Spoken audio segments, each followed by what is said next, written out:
TTI Nation back at it again with some more Top Cut action.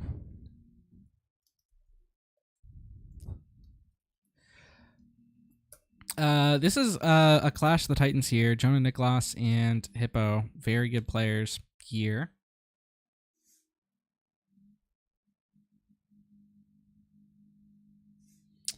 Hipo is on Sabine. Jonah's on this Anakin deck.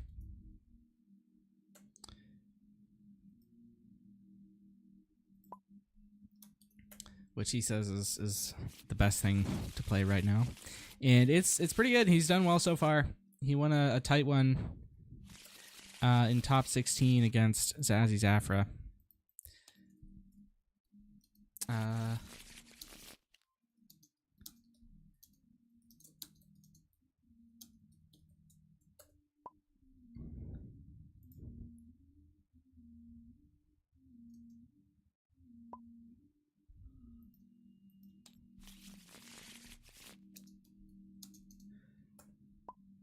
All right. Let's take a look at the deck list here. This is Hipo's Sabine. It's pretty standard. It's Sabine. He's got the Donnas in the main, which not everybody's on. He's also on Ketsus instead of Jins.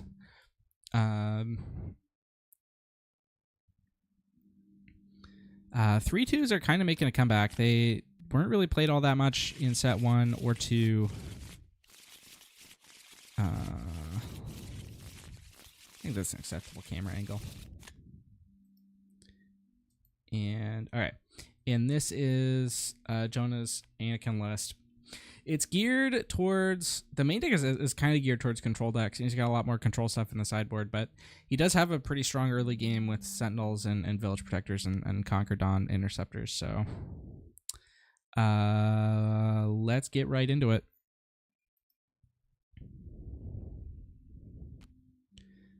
This camera angle's not perfect. There we go. That's a bit better. All right. 3PO gets it.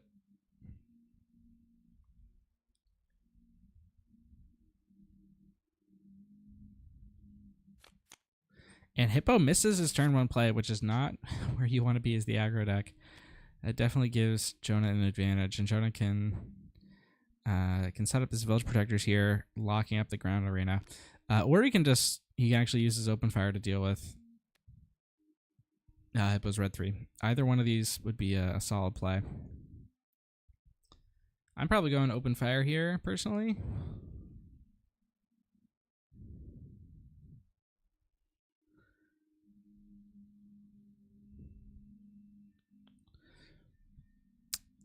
But I mean, it would be nice to get something on the ground to block Sabine for next turn. But I mean, this 3PO is secretly bigger than he seems because of Anakin. So he does go for the Open Fire after thinking about it.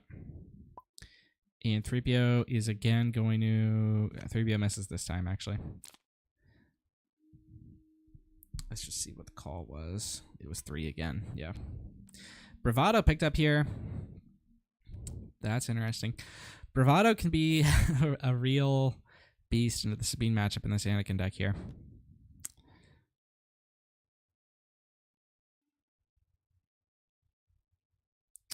Because this Anakin is going to get massive quick. All right.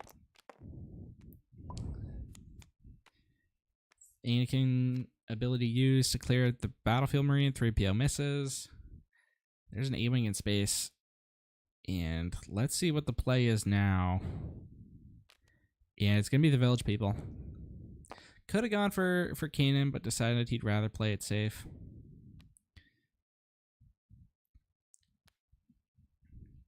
And this one's looking real good for Jonah.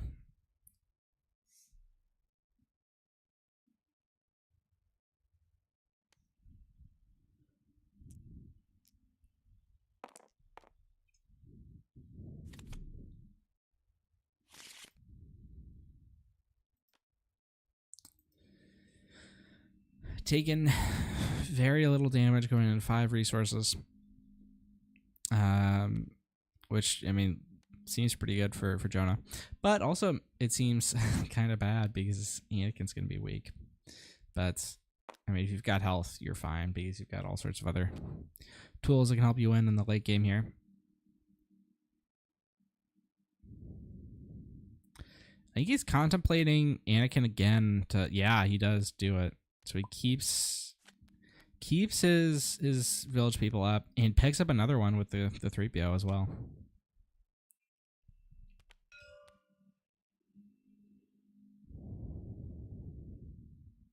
And I think we probably see Kanan and then Force Throw.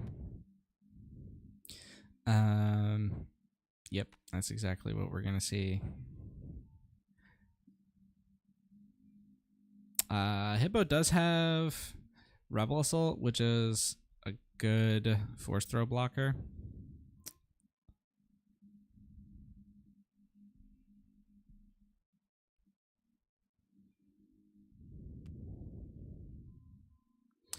All right, Jonah's actually going to proactively trade off the village people there. And Hipo's just going to play a Forecast here. Forecast is going to bump Anakin up by 1 for sure. Ooh, and he hits all 4. All right.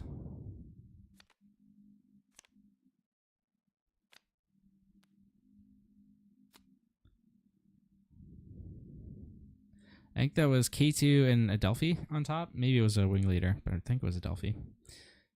And now Hipo's deciding whether he wants to play this Force Throw or just take the initiative. And he does go for it. Oh, he's going to throw his own thing. Play around the possibility of a Rebel Assault or a Metal Ceremony being in hand. And, oh, it was a wing leader, not an Adelphi. I was wrong. Wing leader doesn't really have any targets here. Not this round, at least. So now Anakin can flip over. He's hitting for 6 right now. He could be readied with Bravado, so... All right. Okay, Hipo's just going to have to play this Wrecker proactively to kill Kanan. And Wrecker poses a pretty substantial problem for Jonah. Like, he can flip and Anakin trade into it, but then he loses his Anakin.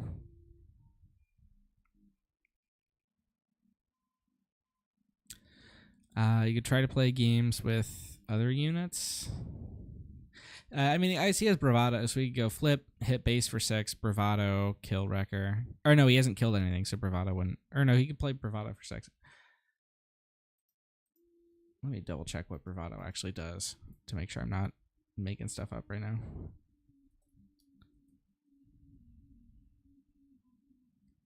Bravado is... Yeah, so he can play it for 5. Without having defeated a unit.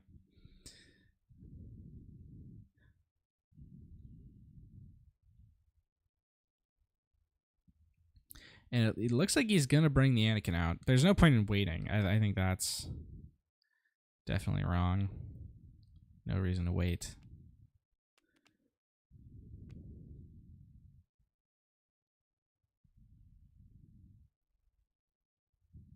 There he is. In all his glory.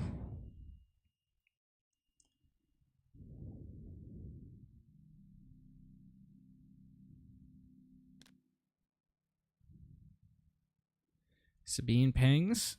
Doesn't turn Anakin over yet. And Jonah's going to base here. And he's going to set up an Obi-Wan. It's an aggressive line, but it's a valid one for sure. Oh, and he picks up the takedown, which is like the perfect complement there.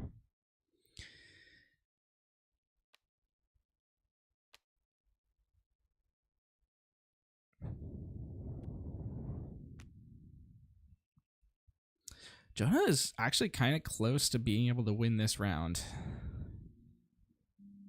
Especially if Hippo just goes for the Wrecker into Obi-Wan play.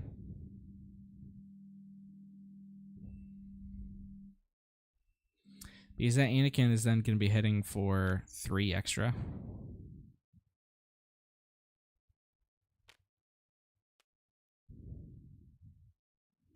Okay, so we're going to have ECL.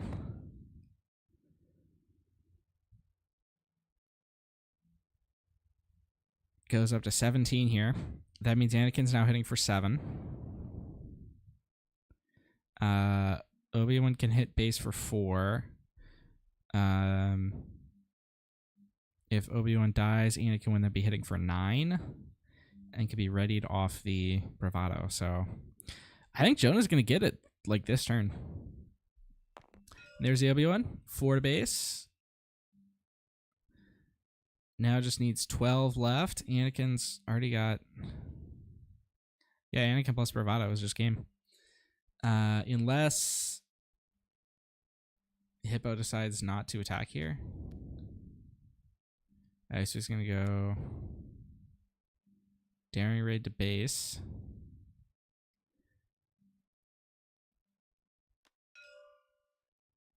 I mean, yeah, like Obi-Wan doesn't even need to die, right? Anakin's already got it with Bravado.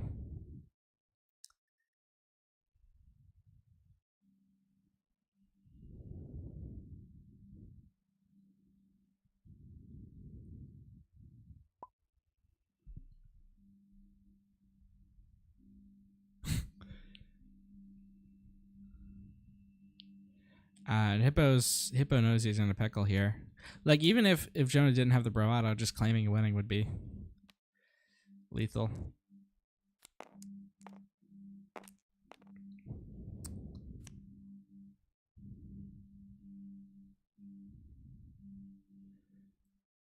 And the overall damage is going to take Anakin up even more.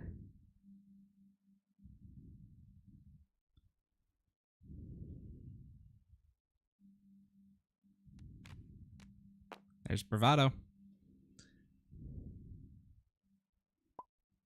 And that is it. We're going to game 2 here.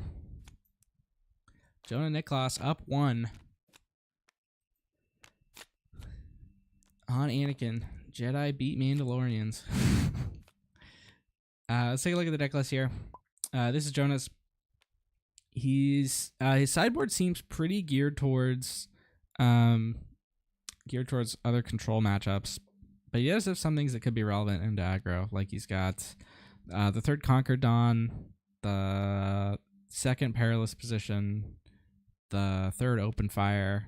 I think those might be the only things I'm bringing in. And we can actually see these players, what they're doing here. Looking at Hippo's sideboard, it appears he's bringing in... Oh, I can't quite see everything that he brought in. But on Jonah's side, he's bringing... Oh, he brought in the 3 I was talking about plus Fel. I mean, Fel is not... it can be good. It can be important in this matchup. He's taking out Pillages here. All right. Let's take a look at the... Let's take a look at the bracket here. Winner of this plays the winner of Eroth and Betten, which is Sabine versus the Dooku deck that's taking the top cut by storm here. Elsewhere, we've got another Sabine that just faced off against a Palp Yellow earlier today. I've got the video for that. I'm going to record commentary over it and post it sometime this week. Royal versus Deshuga has not been scheduled yet, I don't believe. But we'll be sure to get coverage of that when it happens. And we're going into game 2 here.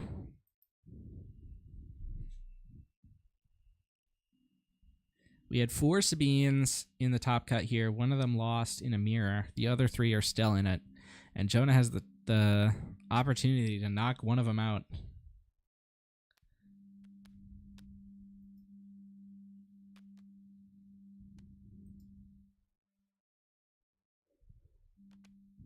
And it's going to be 3PO again into Marine. But Hippo has the initiative this time, which means he's going to be able to get a hit in first.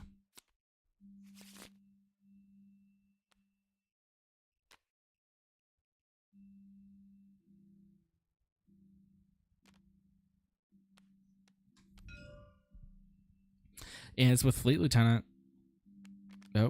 Oh, still waiting for Jonah to resource here.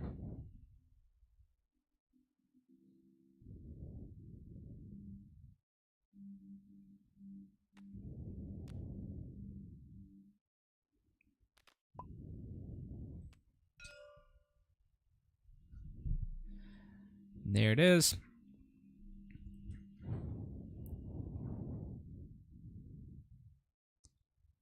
Now, and Jonah can do his Anakin play to take out one of these units, but Jonah needs to take the damage. Jonah's now taking 8 here, which is a lot worse than he was at this point in game 1.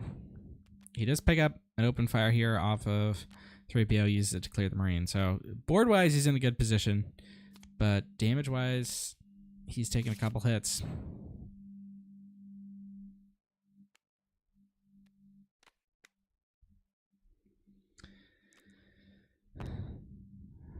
All right.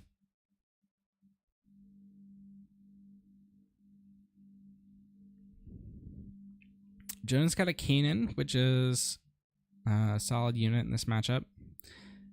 Does especially well against this Dodonna if it comes down here, but I have a feeling we might be seeing Darksaber instead of Dodonna as the 4 resource play, which Jonah does not have a great out for.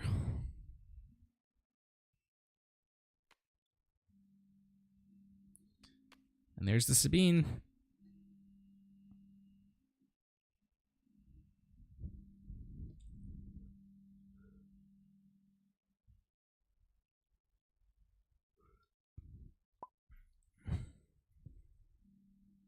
And Jonah passes here. Interesting.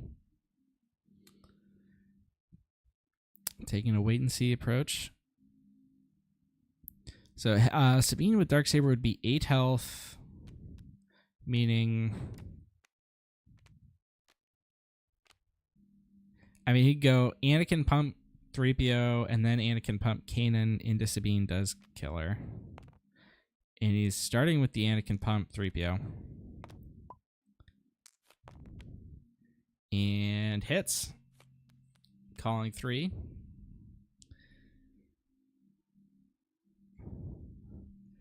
But, I mean, this is the problem that Jonah runs into, is that he, even if he does deal with the Sabine, he's taking so much damage in doing so.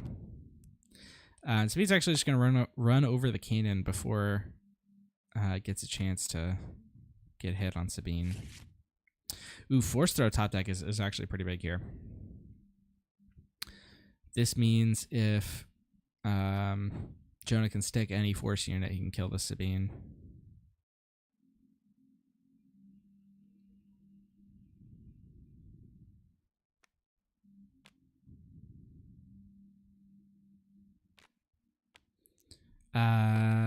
But right now he's just going for Village Protectors, which is a pretty safe move.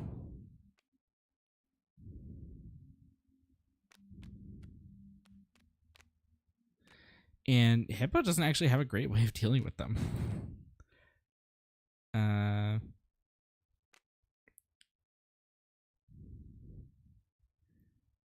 Thinking about just extending his plays into the space arena. By going for like A-Wing into Wing Leader.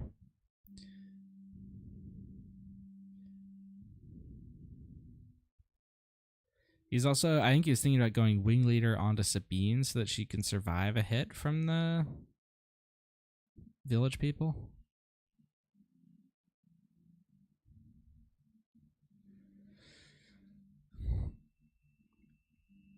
But either way, she's gonna die. I think it's very unlikely that she gets a hit on base ever. So, Jonah's done a good job of dealing with this Darksaber.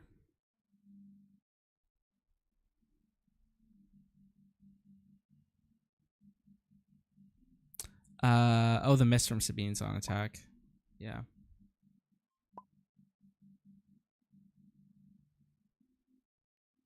All right, so we got that figured out.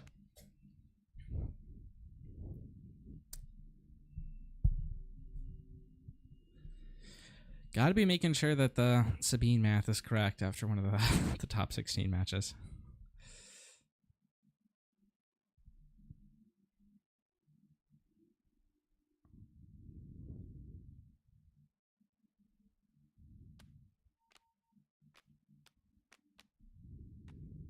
All right, regional governor. What's the call? Fighters for Freedom? Wrecker. Okay. I was going to say Fighters for Freedom would be like a really strong play here, but I think Jonah made the read that Hippo didn't have it. Otherwise, he probably would have just slammed it. Instead, calling Wrecker, which is good for the late game. And Hippo's just going to be, I'm choosing where this goes, and it goes into the shield here. So, mischief managed here.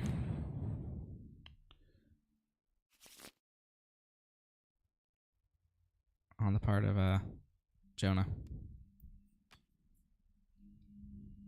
And now it's the Anakin flip turn. Anakin's hitting for 6 right now, probably 7, maybe even 8 by the time this round is over.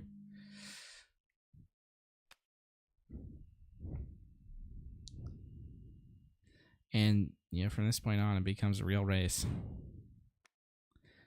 Hippo resources the Dodonna, which, Dodonna could be, like, massive on this board state, but I guess he's taking the chance that it's not going to be, or making the bet that it's not going to be, and saying not to be greedy, which makes sense. Perilous position onto the A-wing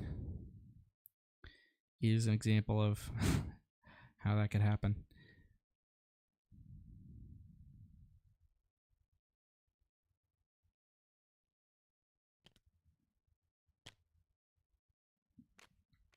All right, Hippo gonna hit the village protectors with the ECL here. Notably, Hippo drew Spec Force Soldier, which would have been great last turn. And here's the Anakin, now hitting for 7.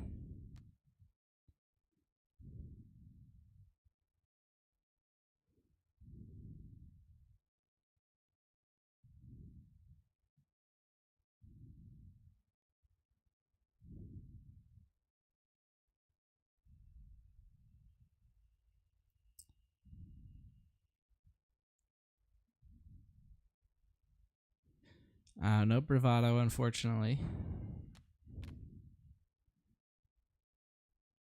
I think it's Jonah's action, right? Contemplating force throw, decides against it for the moment at least.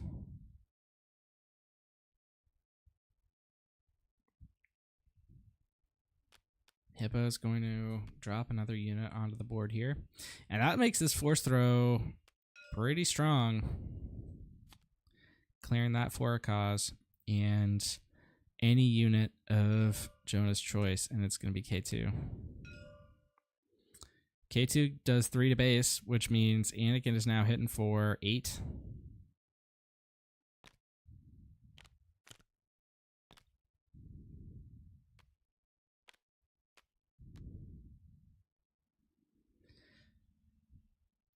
But Jonah's on thin ice here himself. He's only got 9 health left.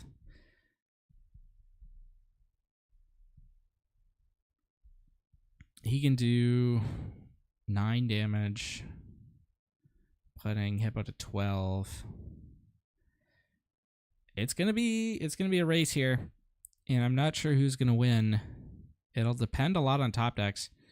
ECL being used for Hippo is big. I'm not sure how many copies of Rebel Assault Hippo has left.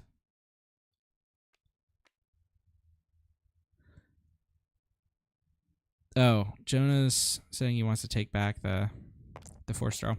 And Hippo's going to let him. Very kind. And, oh, this should be 3 less right now.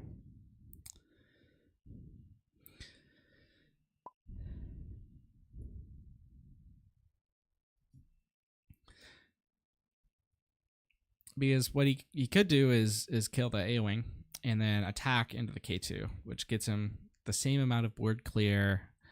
And I think it doesn't affect his own clock. Right? Because I think he's on 2 turns, right? Because he can do with if he sticks with the killing K2, he can do 9 this turn. And then 11 next turn, which is actually not quite a 2-turn clock. It's actually a little bit less than that.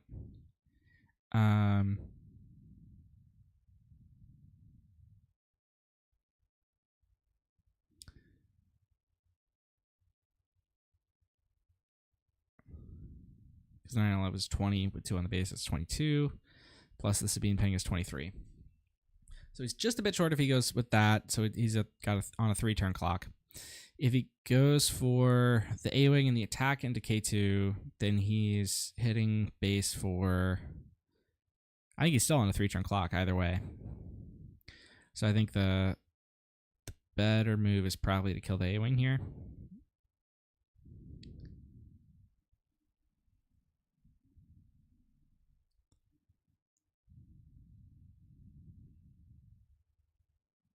But it's going to be, I mean, either way, it's going to be close. But I think Jonah puts himself in a better position by going for the A-Wing.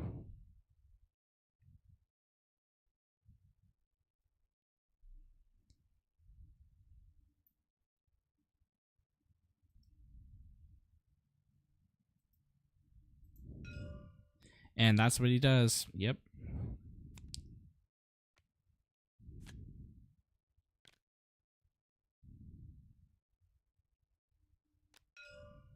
Ooh, he's not even going to go for the K2. He's going to go straight to base.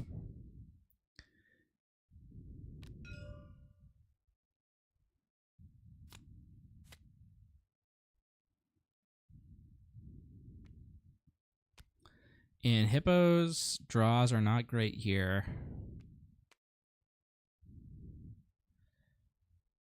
He just gets more units. What he needs is damage spells. But he does get a K2 hit off here. Okay, so now Anakin hits for 8, which with the other units on board is still only 11. So he still has to wait till next turn to win. He's going to hit for 8. So now he's threatening claim lethal with Anakin.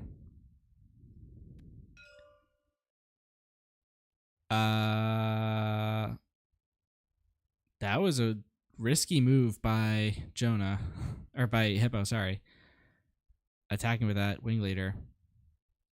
Because he doesn't have an out to Anakin.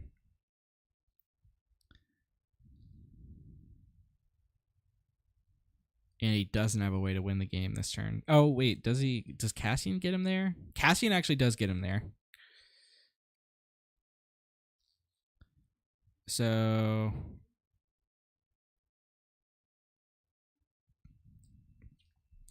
even if Hippo doesn't have the Cassian, like, the bluff of it is powerful here. So, and I'm not sure if he does or not. But if he doesn't, that's a very risky play. But if he does, it's a genius one. So now it forces Jonah to, because if Jonah attacks Wing Leader with Restored Arc, that saves him from the Cassian line, which gives Hippo then an opportunity to claim and potentially draw something that wins him the game here.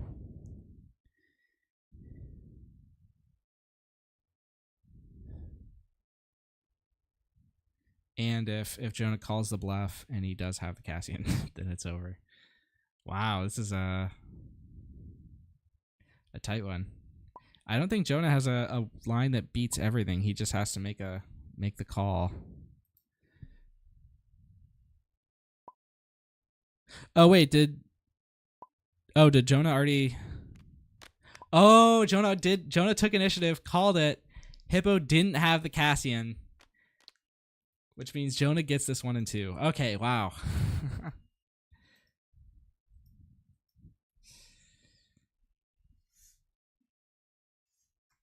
All right, congratulations to Jonah and Niklas for beating one of these Sabines.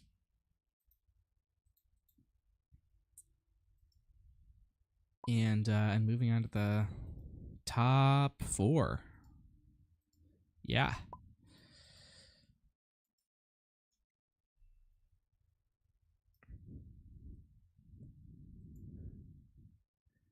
All right. Thank you to everyone for tuning in. And remember to always take the initiative, especially when you're trying to guess if your opponent has a Cassian and you think they don't.